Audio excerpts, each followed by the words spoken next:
मला तर वाटतं कालच आम्ही पक्षाची भूमिका स्पष्ट केली होती। या सगळ्यावरचा जो निर्णय घ्यायचा आहे तो सन्माननीय राजसाहेब ठाकरे घेतील। ज्या वेळेला एखादी ठोस गोष्ट होईल, त्यावेळेला ठोस प्रस्ताव येईल, त्यावेळेला त्याच्यावर योग्य तो निर्णय असेल तो सन्माननीय राजसाहेब घेतील। आता सन्माननीय जनतेच्या मनात ते असं म्हणाले की महाराष्ट्राच्या जनतेच्या मनात आहे ते होईल।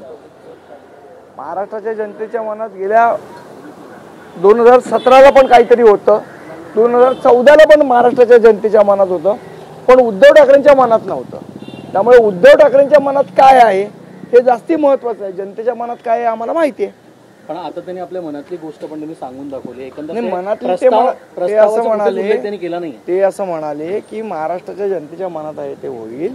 मी म्हटलं की 2014ला पण महाराष्ट्राच्या जनतेच्या मनात होतं, 2017ला पण महाराष्ट्राच्या जनतेच्या मनात होतं, पण उद्धव ठाकरेंच्या मनात काय आहे हे उद्धव ठाकरेंनाच माहिती। थेट आम्ही बातमी देऊ त्या संदर्भात असे थेट म्हणाले आम्ही कुठेतरी सकारात्मक पावलं त्यांच्याकडनं दिसतायत, यांच्यामध्ये थेट आम्ही बातमी देऊ असं त्यांनी म्हटलं। आता त्यांनी काय म्हटलं या प्रत्येक गोष्टीवर मी बोलणं योग्य ठरणार नाही।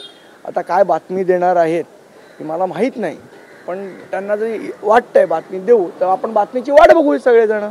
एकीकडे अशी चर्चा सुरू असताना दुसरीकडे मात्र तुमचेच पदाधिकारी वैभव दळवी यांचा पक्ष नाही। याच्यात असं आहे की मला असं वाटतं की सन्माननीय उद्धव ठाकरेंना त्यांचे पदाधिकारी फसवतात की या मनसेचा त्यांना जरा बरं वाटावं की हा मनसेचा पदाधिकारी आम्ही फोडून आणला आणि पक्षात प्रवेश करतोय वगैरे, पण उद्धव ठाकरेंना फसवत आहेत।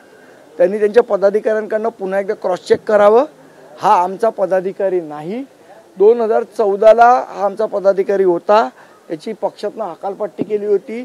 त्याच्यानंतर 2014 ते आज 2025 ना तो महाराष्ट्र नवनिर्माण सेनेच्या बॅनरवर आहे, ना आमचं कुठलं पदाचं त्याला पत्र गेलेलं आहे, ना तो कुठल्या आमच्या पदावर आहे। उलट पक्षी हा तिकडे एक थोडासा बदनाम व्यक्ती आहे ज्याच्यावर 354 सारख्या केसेस पडलेल्या आहेत।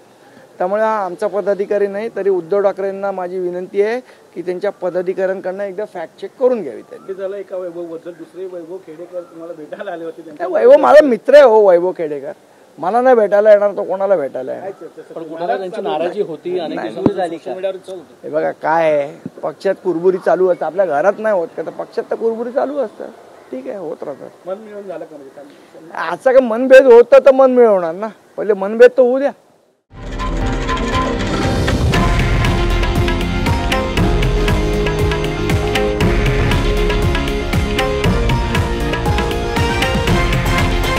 हे आहे देशातील नंबर 1 न्यूज नेटवर्क आणि आपण पाहत आहात TV9 मराठी, एकमेव।